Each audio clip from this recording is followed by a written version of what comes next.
নমস্কার বন্ধুরা, চলে এসেছি আবারও একটা নতুন রেসিপি ভিডিও নিয়ে। তো আজকে রান্না করব শঙ্কর মাছ, অনেকে আবার শাপলা পাতা মাছ বলে থাকে। তো সেটার জন্য দেখো প্রথমে শঙ্কর মাছ তো লাগবেই মোস্ট। তো বাবা শঙ্কর মাছগুলো বেশ একটু বড় সাইজ করে কেটে নিয়ে এসেছে। তো এই শঙ্কর মাছটা কিন্তু খেতে কিন্তু খুব দারুণ লাগে, জানো তো। ঠিক করে রান্না করতে পারলে সত্যি এর মতন টেস্টি খাবার আর হয় না। তো তার জন্য দেখো আলু কেটে নিয়েছি, আলু দিয়ে মাছ দিয়ে তরকারি করব। আর মশলা হিসেবে লাগবে দেখো টমেটো নিয়েছি, এখানে অর্ধেক টমেটো আছে, আদা, শুকনো লঙ্কা, পেঁয়াজ আর রসুন, এগুলো সব বেটে নেব। আর এদিকে দেখো মাছে ভালো করে হলুদ আর লবণ ভালো করে মাখিয়ে নিচ্ছি। মাছগুলোকে এবার দেখো আমি হাত দিচ্ছি না, ভালো করে ঝাঁকিয়ে ঝাঁকিয়ে মাখিয়ে নিচ্ছি। আমাদের বাড়িতে প্রায় সবাই শঙ্কর মাছটা খেতে খুব পছন্দ করে। আর মাছের এই যে ছালটা দেখাচ্ছি না, তো এটা খেতে বাবা খুব পছন্দ করে, মানে আমার শ্বশুর মশাই। তো উনি মাছ আনলেই ওটা একটু আনার চেষ্টা করে। তো এদিকে দেখো তেল বসিয়ে দিয়েছি, তেলের ভিতরে নুন হলুদ মাখানো মাছগুলোকে ভালো করে ভেজে নেব। ভালো করে বলতে হালকা ব্রাউন কালার করে ভেজে নেব, বেশি কড়া ভাজা করব না, তাহলে ঝোলে দিলে মাছটা খেতে ভালো লাগবে না। তার জন্য সামান্য একটু অল্প করে ভেজে নেব, অল্প অল্প লাল লাল হবে তো নামিয়ে নেব তারপরে। তো দেখো যথারীতি মাছগুলোকে উল্টে পাল্টে ভালো করে ভেজে নিচ্ছি। আর এই শঙ্কর মাছের ভিতরে যে একটা কাঁটা থাকে না নরম, তো ওটা কিন্তু খেতে আরও বেশি ভালো লাগে না। তো তার জন্যই আমার বাবু এই মাছটা বেশি পছন্দ করে। তো এইদিকে দেখো মাছগুলোকে আমি ভেজে তুলে নিয়েছি, আর দেখতেই পাচ্ছ আমি মাছগুলো কিন্তু বেশি ভাজিনি, হালকা করে ভেজেছি। তো চলো, আমার সমস্ত মাছগুলো ভালো করে ভাজা হয়ে গেছে। এবার যে মাছে আলুগুলো দেবো, তো সেগুলোকে একটু হালকা করে ভেজে নেব। তো দেখো আলু আমার ভাজা হয়ে গেছে, এবার আলুগুলোকে একে একে সব তুলে নেব।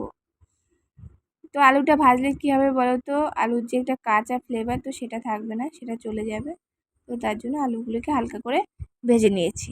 ভেজে দেখো আলুগুলো সব তুলে নেওয়া হয়ে গেছে। এবার তেলের ভিতর দিয়ে দিলাম দুটো তেজপাতা, কিছুটা জিরে আর কেটে রাখা পেঁয়াজগুলো দিয়ে ভালো করে নাড়িয়ে চাড়িয়ে নেব। পেঁয়াজটা একটু হালকা ব্রাউন কালার হবে, তারপর সমস্ত মশলা দেবো। তো দেখো পেঁয়াজটাকে ভালো করে নাড়িয়ে চাড়িয়ে ভেজে নিচ্ছি। এর ভিতরে একটু দিয়ে দিলাম লবণ, যাতে পেঁয়াজটা তাড়াতাড়ি ভাজা হয়ে যায়। তো এর মধ্যে কেটে রাখা সেই টমেটোটাও দিয়ে দিয়েছি। দিয়ে যতক্ষণ পর্যন্ত ভালো করে পেঁয়াজটা ভাজা না হচ্ছে ততক্ষণ পর্যন্ত নাড়িয়ে চাড়িয়ে ভেজে যাব। তো অবশেষে দেখো হালকা ব্রাউন কালার হয়েছে। তো এবার বেটে রাখা সেই মশলাগুলো সব দিয়ে দিচ্ছি। যে যেরকম ঝাল পছন্দ করো সেরকমভাবে ঝাল দিও। আমাদের বাড়িতে মিডিয়াম ঝাল পছন্দ করি আমরা সবাই। আমি তো বলতে গেলে একদমই পছন্দ করি না, ঝাল না হলেও ভালো হয়। তো যথারীতি সবার পছন্দে আমার পছন্দ, তাই মিডিয়াম পরিমাণ ঝাল দিয়ে এবার ভালো করে কষিয়ে নিয়েছি। এই মশলাটা যাতে একটু সেদ্ধ হয়, তো তার জন্য একটু জল দিয়ে দিয়েছি। জল দিয়ে ভালো করে নাড়িয়ে চেড়ে নিয়েছি, যতক্ষণ না পর্যন্ত মশলা থেকে তেল ছাড়ছে ততক্ষণ পর্যন্ত কষানো। তো এরপর ভেজে রাখা আলুগুলো দিয়ে আবার নাড়িয়ে চাড়িয়ে নিয়ে নুন হলুদ দিয়ে দিলাম, দিয়ে আরও 5 মিনিট মতন ভালো করে কষিয়ে নিচ্ছি। তো দেখো আমার ভালো করে মশলা আলু দিয়ে ভালো করে কষানো হয়ে গেছে। এবার পরিমাণ মতন জল দিয়ে দিচ্ছি। জল দিয়ে যতক্ষণ পর্যন্ত না আলু সেদ্ধ হবে ততক্ষণ পর্যন্ত ঢাকনা দিয়ে আমি ভালো করে জাল করে নেব। এদিকে দেখো এবার ঢাকনা তুলে দেখছি তরকারির ঝোলে বেশ ভালো সুন্দর জাল উঠে গেছে, আর গন্ধটাও সুন্দর বেরিয়েছে।